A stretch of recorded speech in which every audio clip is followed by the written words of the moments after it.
Bon, est-ce que c'est le bon niveau? Oui. Ok, j'ai oublié mes notes. Bonjour.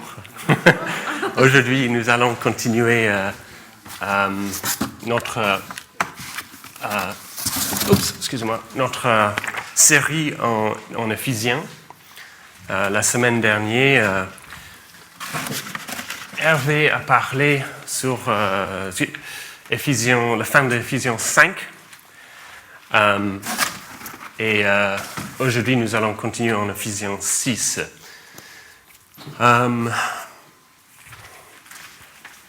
Est-ce que quelqu'un veut lire ça pour nous quand je suis en train de préparer la visualisation?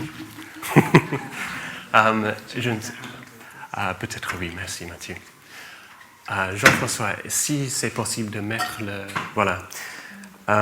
Si personne veut lire ça, c'est excellent. Sinon, oui. En fait, si tu peux prendre le micro. Merci Thierry.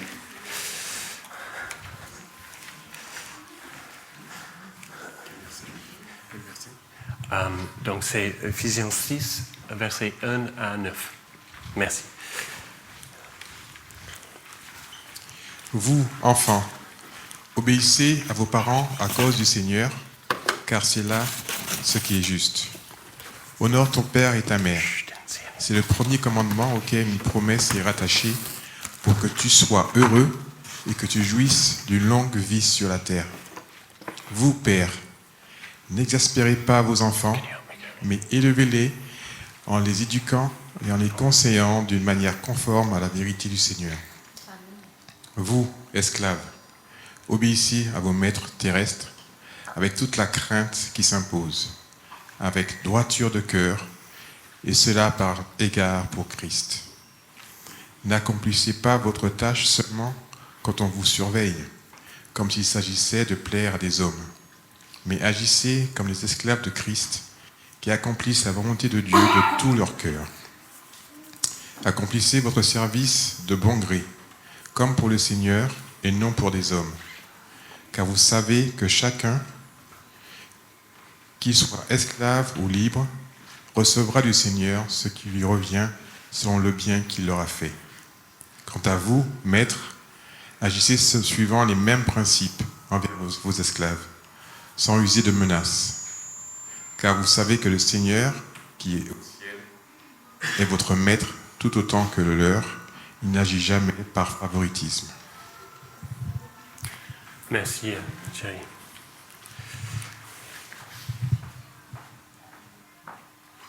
Merci.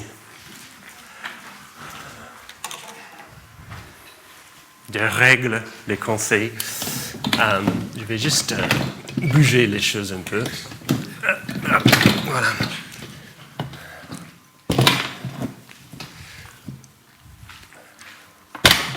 C'est pas pour te bloquer, Thierry. Juste pour donner un peu d'espace là. Merci, Carrie. Souvent dans la Bible, en fait, peut-être que je peux dire toujours dans la Bible, nous pouvons trouver 3 niveaux de sens, 3 niveaux de révélation peut-être. Merci. Comme ça, probablement, c'est mieux. Merci. Ça, ouais.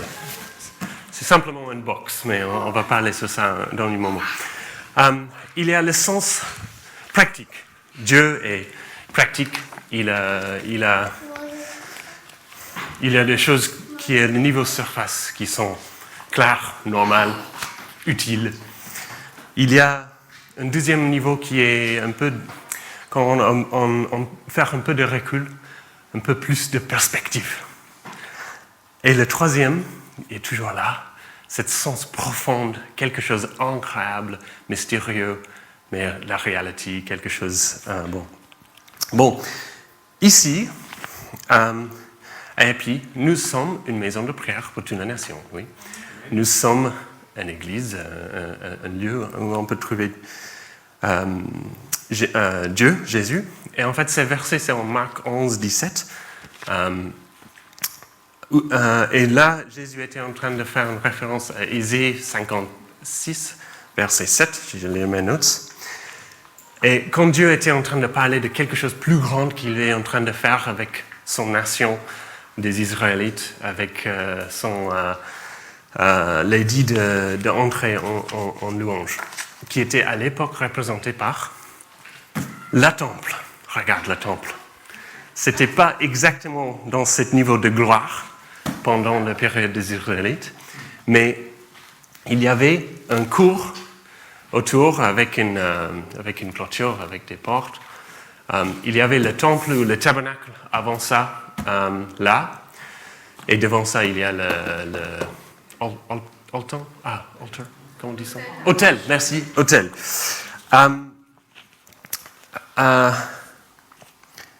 Donc, je voudrais utiliser ce concept-là, parce que ça applique à nous, et puis le temple, comme une visualisation pour comment on peut aller plus en plus en détail avec ces versets de Éphésiens 6. Donc, niveau 1, sens pratique. Si on regarde dans Éphésiens 6, versets 2 à 3, merci Mathieu. Sens pratique, regarde.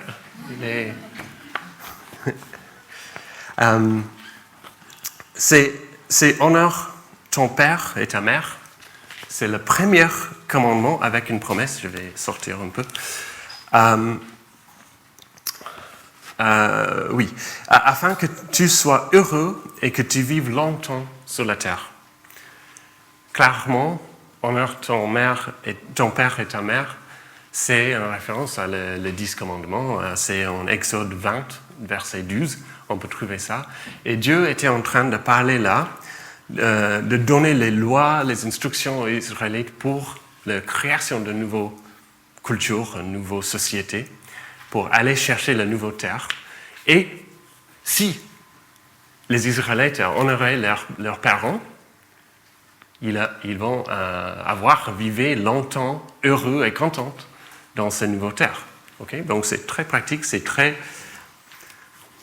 Voilà, c'est normal, entre guillemets. Donc le temple, là, à l'époque, était un point de rassemblement. C'était un centre de la société, un centre de la ville, Jérusalem plus tard. C'était très visible, très clair pour les Israélites qui est en charge ici, qui est le centre de la société, c'est Dieu.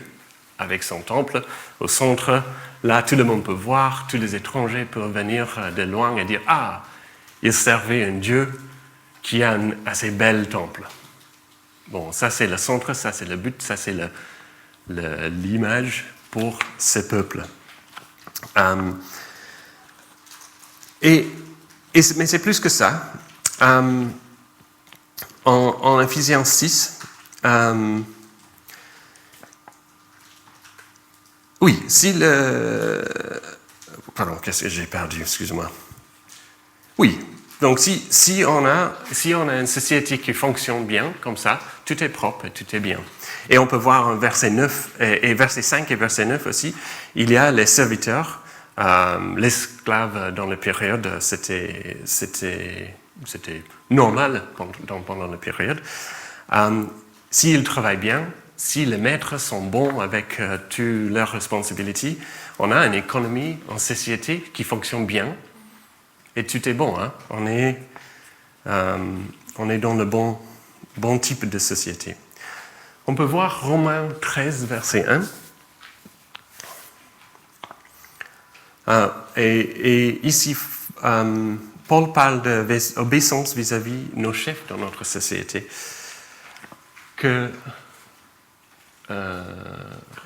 13, verset 1, pas 1, verset 1. Mais je vais lire ça. Que chacun se soumette aux autorités qui nous gouvernons, car toute autorité vient de Dieu, et celles qui existent ont été établies par Dieu. Donc ça applique pendant la période des Romains aussi. Si on fait obéissance, si tu désobéis la loi, tu allais en prison. Si tu fais obéissance, on est tous riches. Et ça fonctionne bien. Et c'est bon. Hein? Mais bien sûr, en Proverbe 31, versets 8 à 9, on est aussi appelé de protéger la justice, d'aider les pauvres. Ce n'est pas que pour moi, je vais faire mon job, c'est une responsabilité de tout le monde. Donc, ouvre ta bouche pour celui qui ne peut pas s'exprimer, pour la cause de toutes les délaissés. Ouvre ta bouche, juge avec justice et défende le malheureux et le pauvre. Donc, ok, il y a une acceptation ici que la société n'est pas parfaite, donc il faut travailler pour ça. Donc, les règles d'instruction dans la Bible, premier niveau, c'est pour notre bien. Dieu va faire beaucoup de règles, il faut faire ça, pas faire ça. En fait, là, on est toujours là, hein? Tout le monde comprend, ici, probablement dans cette salle, que les règles dans la Bible, c'est la bonne chose. C'est pour nous guider dans le bon sens. Et si on suit le, c'est utopia, non? C'est bon. On est dans une bonne situation. Avec Dieu, la société fonctionne bien. Mais malheureusement, ce n'est pas assez simple, bien sûr. Et on peut voir un peu de cette tension dans Matthieu 22, 21, quand Jésus était en train d'être challengé sur ce type de questions. Est-ce qu'on fait obéissance à les Romains qui ne sont pas là avec notre... Ils sont une entité qui est arrivée et fait la conquête d'Israël et on fait service à lui. Et comment Jésus a répondu? Rendez donc à l'empereur... Ah oui, prochaine partie. Oui, rendez donc à l'empereur ce qui est à l'empereur et à Dieu ce qui est à Dieu. Bon, ok, donc dans ce contexte qui n'était pas parfait, il y a toujours cette même instruction qui reste. Mais on arrive un peu à le deuxième niveau maintenant, qui est d'obtenir un peu de perspective. Parce qu'il y a l'idée de faire service aux terres avec l'empereur romain ou avec notre cher président ici en France et toutes les règles. Mais on a besoin de rendre à Dieu ce qui est à Dieu. Donc il y a quelque chose de plus là, quelque chose plus intéressant peut-être. Donc le temple n'était pas simplement un centre de société administrative ou symbolique ou quelque chose. Il y avait l'autel là. Et c'était un lieu, comme nous sommes ici, un lieu pour rencontrer Dieu. Et quand le temple était mis en place, les Israélites ont déjà compris que Dieu n'habite pas dans une box. Il est son trône est le ciel et il met ses pieds quand il voudrait reculer un peu sur la terre. Il est énorme. Donc, comment il peut habiter ici? C'est plutôt un point pour rencontrer ce Dieu incroyable, pour arriver à un peu de perspective de qui tu es, qui nous sommes devant Dieu. Et on peut voir que ce n'était pas que Dieu est grand et il faut faire reconnaissance de ça. Dieu était là, Dieu est là. Il était en train de travailler. On peut voir ça en 1 Samuel. Il n'y a pas le verset là sur l'écran, mais il y a les chapitres 1 Samuel quand Anna, on dit Anna en français? Anna, merci. La mère de Samuel. Elle a prié au temple et Dieu a entendu, a écouté et fait quelque chose et fait quelque chose d'incroyable en Israël et commencer des activités. Et on peut voir plusieurs exemples quand Dieu est en train de faire quelque chose. Donc, Éphésiens 6, versets 6 à 8, là, on peut voir cet édit encore. Donc, n'oublie pas qu'on est dans Éphésiens, on ne sort pas trop long avant d'arriver en Éphésiens.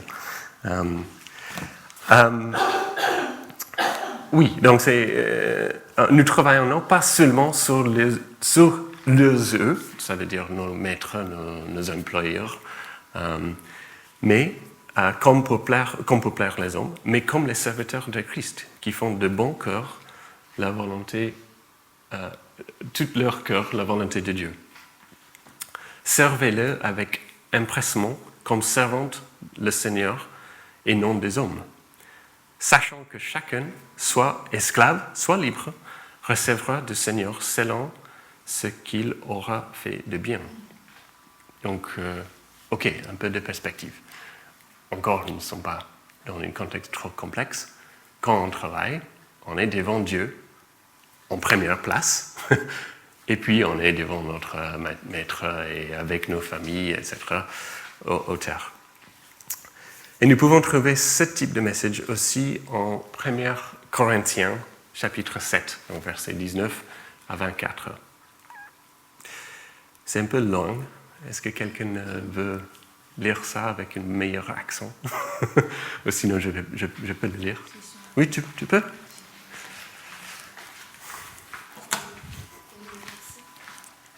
Comment? Le verset, la référence. Donc la référence est 1 Corinthiens, chapitre 7, versets 19 à 24. C'est sur l'écran, si tu veux. Comme tu veux. Mais c'est mieux via le portable. Ah, c'est Thierry encore, j'ai pensé que c'était toi, mec. Mon mari va faire ça.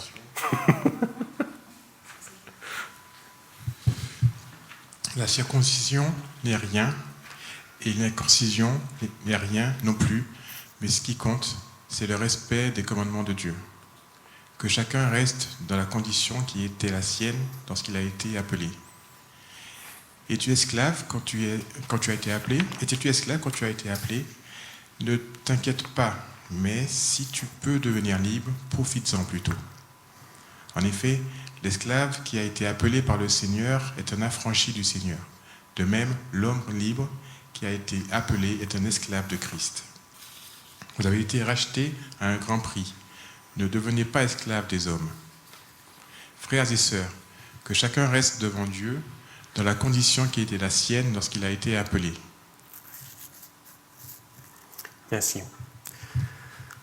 Je voudrais juste dire un mot ici. Quand on parle de si tu es un esclave, continue comme un esclave et faire obéissance comme un esclave. Dieu n'est pas pour l'esclavage, juste pour être clair. C'était écrit dans une période où l'esclavage c'était normal, mais aujourd'hui on a dans l'une des autres façons d'avoir esclavage, il y a des relations d'abus, il y a des situations graves avec les maltraitances, etc. C'est clair que ça, ce n'est pas le désir de Dieu pour vous, pour toi. Et quand écrit par Paul, sortir ces situations qui ne sont pas bonnes. Mais les instructions ici sont n'importe quelle situation où vous trouvez, n'importe quelle situation, si c'est bon, si c'est mauvais, si tu es maître d'une grande entreprise avec beaucoup de richesses, si tu es un esclave, un vrai esclave ou un employé dans une boîte qui n'est pas fun, il y a cet état d'esprit que en fait tu es devant Dieu, n'importe quelle situation, votre situation, et c'est dans ce sens qu'on lit ces versets. Pas de rester un esclave, parce que vous êtes libre en Christ, mais plutôt de n'importe quelle situation, travailler bien, faire votre responsabilité, comme vous êtes en train de travailler pour Dieu, pour Jésus. Plutôt devant Dieu que devant les hommes. Si on revient à Ephésiens chapitre 6, verset 9, on est rappelé de cette fête quand on est devant Dieu. Et vous, maîtres, agissez de même à leur regard et abstenez-vous des menaces, sachant que leur maître est le vôtre et dans le cieux, et que devant lui, il n'y a point d'acceptation des personnes. C'est un peu de caution,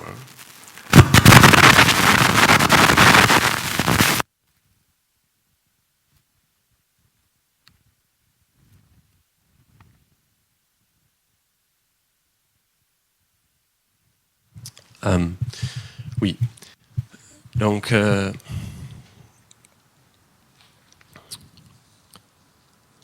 est-ce que j'ai les images là?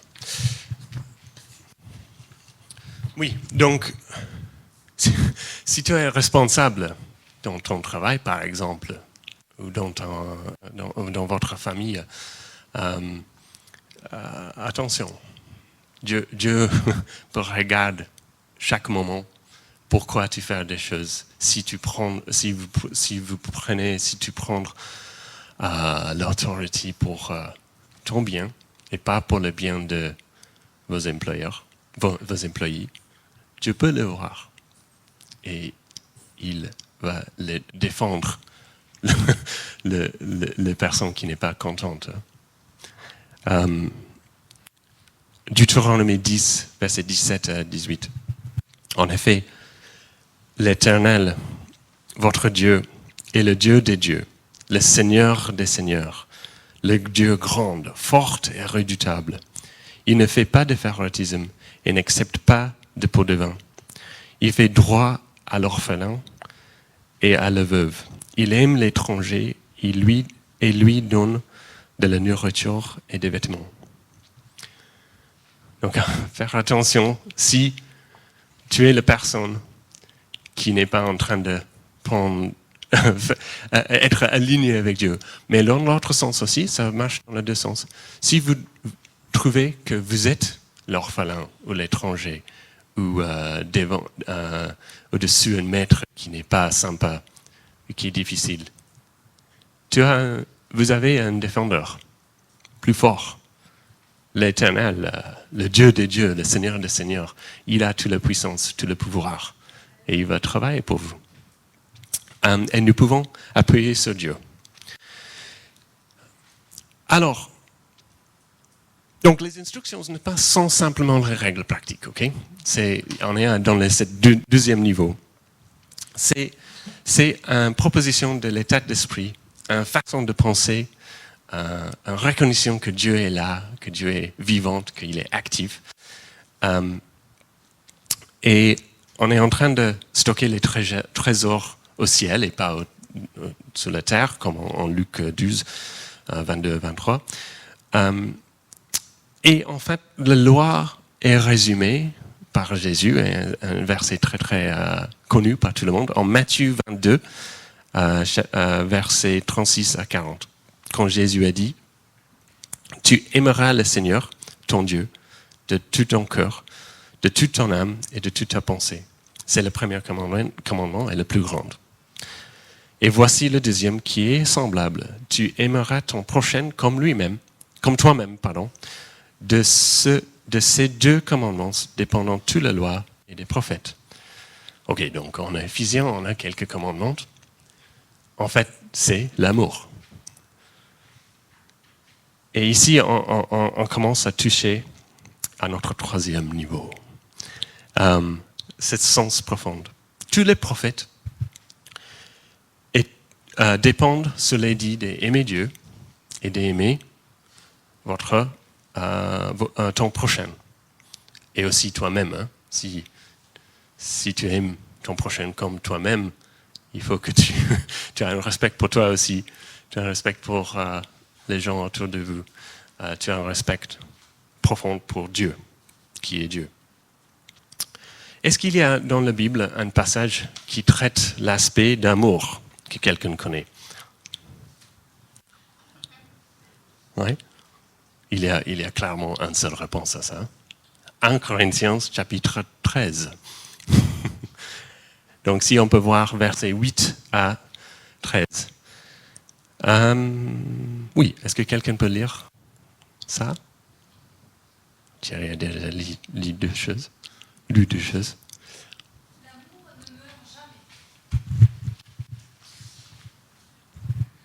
L'amour ne meurt jamais. Les prophéties disparaîtront, les langues cesseront, la connaissance disparaîtra. En effet, nous connaissons partiellement et nous prophétisons partiellement. Mais quand ce qui est parfait sera venu, ce qui est partiel disparaîtra. Lorsque j'étais enfant, je parlais comme un enfant, je pensais comme un enfant, je raisonnais comme un enfant. Lorsque je suis devenu un homme, j'ai mis fin à ce qui était de l'enfant. Aujourd'hui, nous voyons au moyen d'un miroir de manière peu claire, mais alors nous verrons face à face. Aujourd'hui, je connais partiellement, mais alors je connaîtrai complètement, tout comme j'ai été connu. Maintenant, donc, ces trois choses restent. La foi, l'espérance, l'amour. Mais la plus grande des trois, c'est l'amour. Merci, Mariam. Il y a des choses intéressantes là. Quand tout est complété,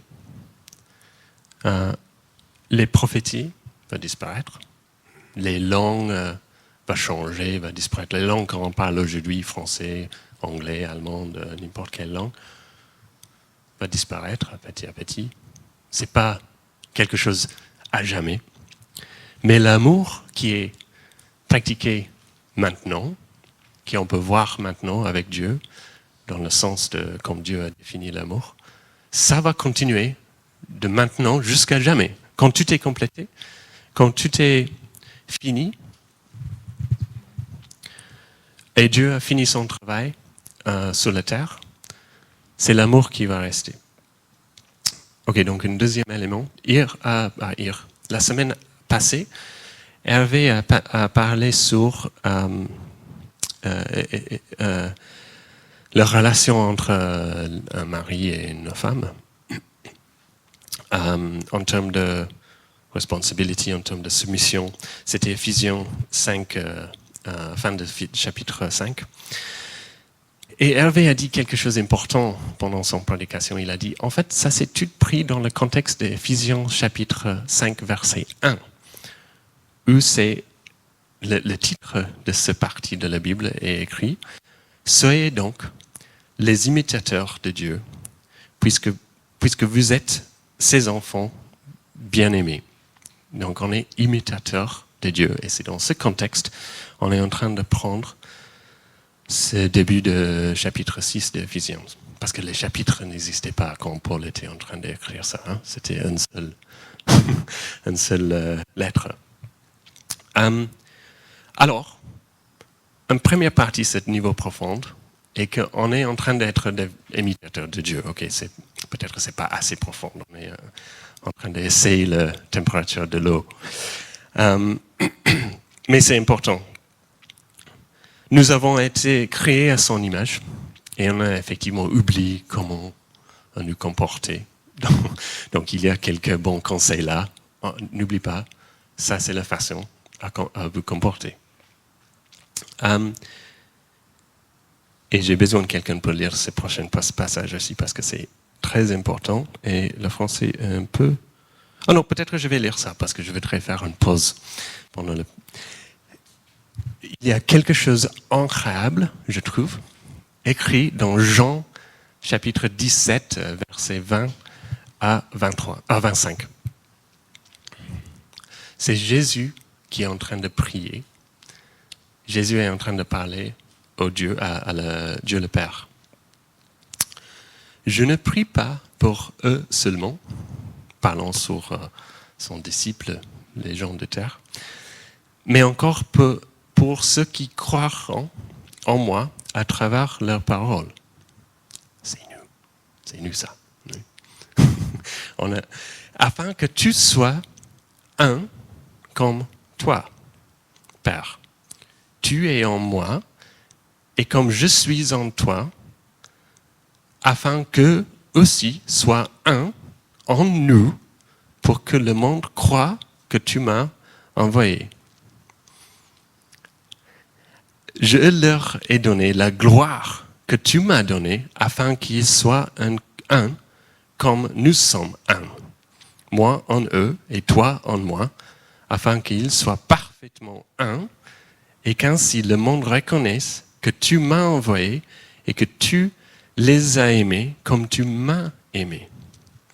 Père, je veux que là où je suis, ce que tu m'as donné soit aussi avec moi, afin qu'ils contemplent ma gloire, la gloire que tu m'as donnée parce que tu m'as aimé avant la création du monde. N'oublie pas que c'est Jésus qui est en train de parler. Père juste, le monde ne t'a pas connu, mais moi, je t'ai connu. Et ceux-ci ont reconnu que tu m'as envoyé. Est-ce que vous savez qu'est-ce que ça va signifier? Nous sommes invités dans la Trinité lui-même. On dit, si on parle de Dieu, on dit la Trinité toujours. J'adore français pour ça. Dieu est un homme, mais il est la Trinité. Mais c'est bon, hein? En fait, Dieu n'est pas un homme. Dieu est Dieu. Oui, on est invité dans la Trinité, de partager un avec Dieu, comme Dieu est une danse éternelle de Dieu de Père, le Père, le Fils et le Saint-Esprit, toujours en communauté parfaite, trois personnes, un être de trois personnes engagées dans une communauté, un amour parfait, depuis jamais, à jamais, maintenant actif. Dieu est inchangeable parce qu'il est toujours en train de changer et de communiquer et de faire des choses et voilà. Dieu est incroyable, il est vaste. On n'a pas assez de temps pour tomber dans comment la Trinité fonctionne aujourd'hui, mais parce qu'il faut manger aujourd'hui. Il n'a pas assez de temps. Mais on va voir un peu de ça. En fait, Dieu est amour. Et si nous voulons participer en Dieu, à la Trinité, nous devons être comme Dieu. Sinon, on n'a pas une place. Comment tu peux être un si tu es différent? Mais Dieu n'est pas le même partout. Il est trois personnes. On est toutes différentes, mais dans le même sens, dans le même amour, dans la même communauté. Ok, mais ces versets en Éphésiens parlent de relations humaines. Hein? Comment les aide-nous ici? Comment ces versets mondaines, on dit mondaines, pas très profondes peut-être, hein, en Éphésiens, aident-nous à être dans la Trinité? Peut-être je vais un peu trop loin. Peut-être je voudrais parler sur la Trinité, donc j'ai changé le message un peu pour arriver là. En fait, si on voit des autres versets dans la Bible, et maintenant, Jean-François, il y a un peu de travail, il y a plusieurs points où les relations dans la Trinité sont montrées. Donc Jean 5, 19. Jésus reprit donc la parole et leur dit, en vérité, je ne vous le dis, le Fils ne peut rien faire de lui-même, sinon ce qu'il voit le Père accomplir. Tout ce que le Père fait, le Fils aussi le fait pareillement. Donc le Fils est en train de faire soumission, respect, obéissance à le Père. Jean 16, verset 13. Quand le défenseur sera venu, l'Esprit de la vérité, il vous conduira dans toute la vérité, car il ne parlera pas lui-même, mais il dira tout ce qu'il aura entendu et vous annoncera les choses à venir. Ok, donc l'Esprit Saint est aussi en soumission de Dieu. De Dieu le Père peut-être, ou Dieu la Trinité, l'entièreté de Dieu, mais le Saint-Esprit est l'entièreté de Dieu aussi. Jean 17, verset 5. Maintenant, Père, c'est Jésus encore, révèle toi-même ma gloire auprès de toi et me donne la gloire que j'avais auprès de toi avant que le monde existait. Donc Jésus a eu la gloire et il a sacrifié ça. Il demande maintenant au Père de redonner cette gloire. Il n'a pas la puissance maintenant de le prendre sans le Père. Si le Père n'a pas le donné, donc il est en soumission encore. Matthieu 26, verset 39, peut-être la plus puissante de soumission. Et aussi c'est en 42, mais on va lire 39. Jésus est dans le jardin le soir qu'il était arrêté. Et il est venu aux terres pour ce moment. d'être mort sur la croix. C'était le but de venir ici. Et il a dit au Père, « Mon Père, si cela est possible, que cette coupe s'éloigne de moi. Toutefois, non pas ce que je veux, mais ce que tu veux. » Il est soumis à le niveau d'être humain. Il ne veut pas faire ce travail difficile, mais il a fait cette soumission. Philippiens chapitre 2, verset 7. Mais il s'est dépouillé lui-même en prenant une condition de serviteur, en devenant semblable aux êtres humains, reconnu comme un simple homme, Dieu tout-puissant, comme moi. Et Apocalypse chapitre 5, verset 6.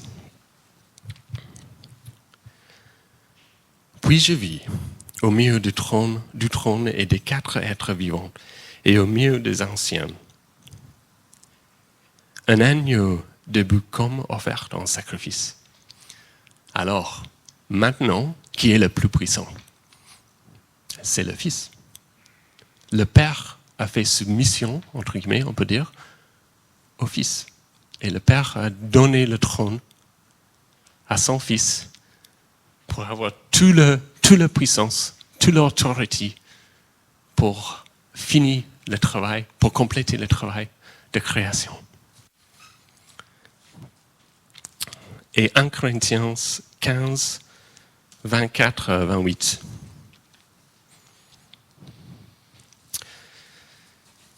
Ensuite viendra la fin, quand il remettra le royaume à celui qui est Dieu le Père et Père, après avoir anéanti toute domination, toute autorité et toute puissance.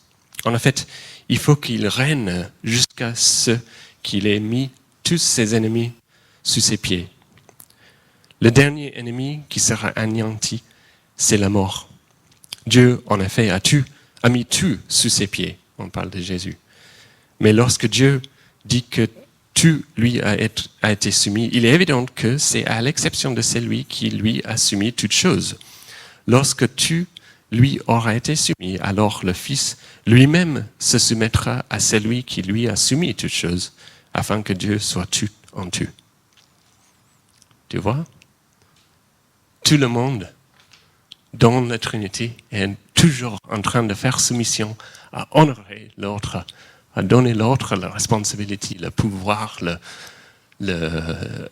donner l'importance à les autres, faire le travail mieux, dans le meilleur sens, sans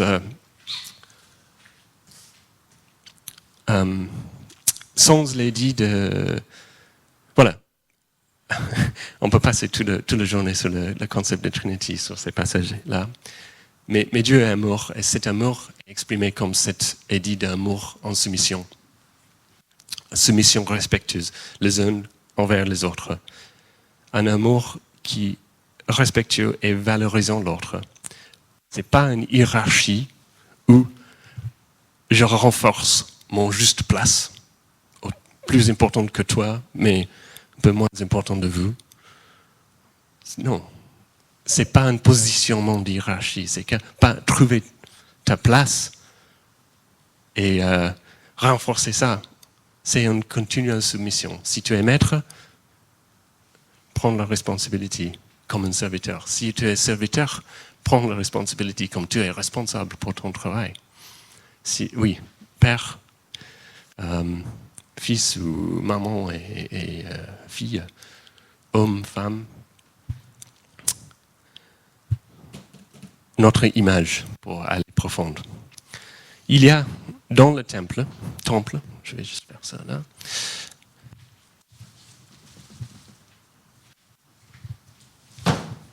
un rideau, un voile, merci. Qu'est-ce que ça signifie?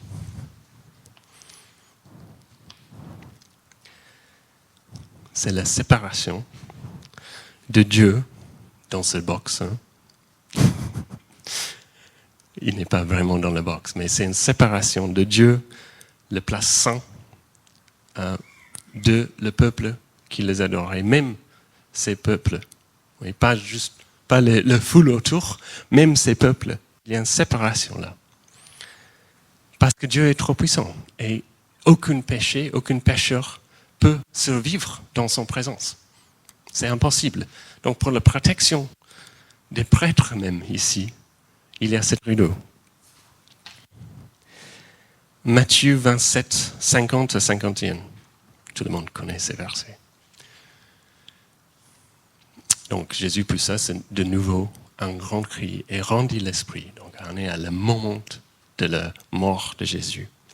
Et voici ce que le voile du temple se déchira en deux, depuis le haut jusqu'en bas. La terre trembla, les rochers se fondirent. Donc, quand c'était déchiré en deux comme ça,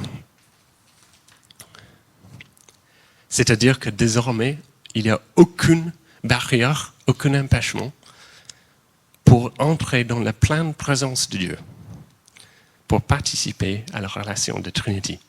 Si on est dans son présence et on n'est pas encore mort, c'est parce que nous sommes sauvés, parce que nous sommes transformés en devenir comme lui et en participation dans lui. Ça, c'est la partie merveilleuse ici. Ça, c'est le sens profond dans Ephésiens chapitre 6, versets 1 à 9. En fait, c'est des instructions pour comment devenir un partie de Dieu lui-même en relation dans la Trinity. Et on peut voir ces mêmes choses ici avec nous. Donc on a ce temple qui est un peu dans le passé pour nous. Personne n'était là, je pense, pendant la période du temple. Mais nous avons une organisation ici, enregistrée comme une association de 1905 en France, un bâtiment pour se réunir où on peut trouver les moments conviviaux comme ça. C'est sympa, c'est pratique. On peut trouver l'adresse et les horaires sur l'Internet. Ça, c'est notre niveau pratique d'être une église. Plutôt, on a fait du louange, on a loué le Seigneur. Donc clairement, c'est plus que ça. Hein. On a le deuxième niveau qui est, on est devant Dieu. On est enfin en train de faire louange devant Dieu, prier, avoir une relation avec Dieu. Dieu est parmi nous, il travaille, il fait les bonnes choses, il nous transforme, il nous aide dans les choses pratiques, dans les choses émotionnelles, beaucoup de choses. Dieu est là. Ça, c'est notre deuxième. On a une perspective ici à Épi, que nos yeux sont fixés sur Jésus. Bon, c'est bon. Et ici à Épi, nous sommes invités à participer dans la Trinity, dans une vie éternelle, une relation avec Dieu et entre nous, avec les relations profondes, incroyablement profondes et pleines d'amour. Et comment pratiquement est-ce que nous pouvons faire ça?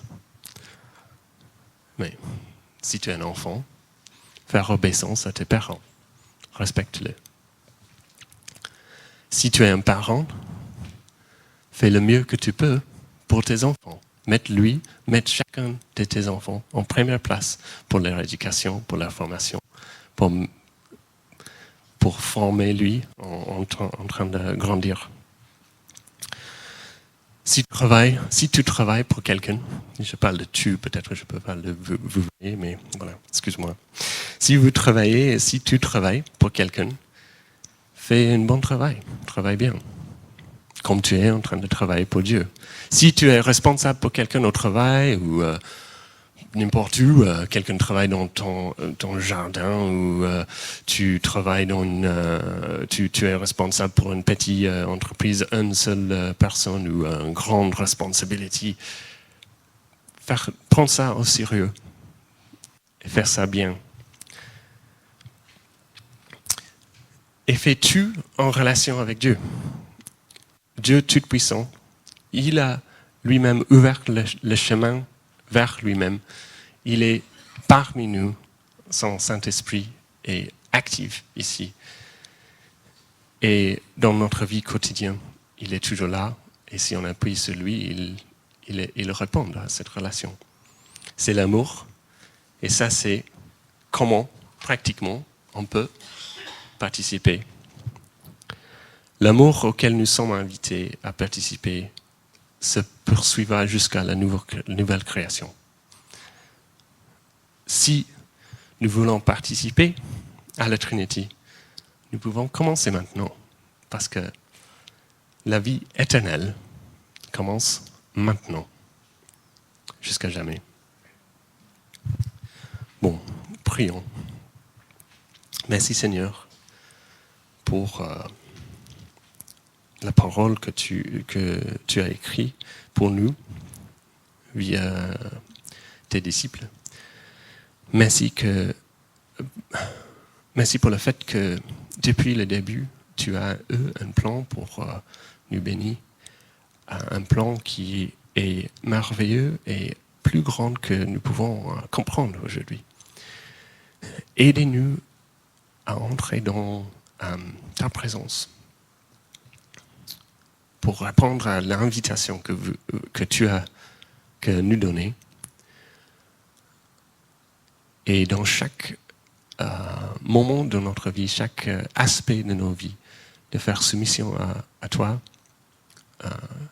d'aimer nos prochains et de participer en cette relation avec toi et ouvrir nos yeux à ça, à comment ça fonctionne. Merci, Seigneur. Amen.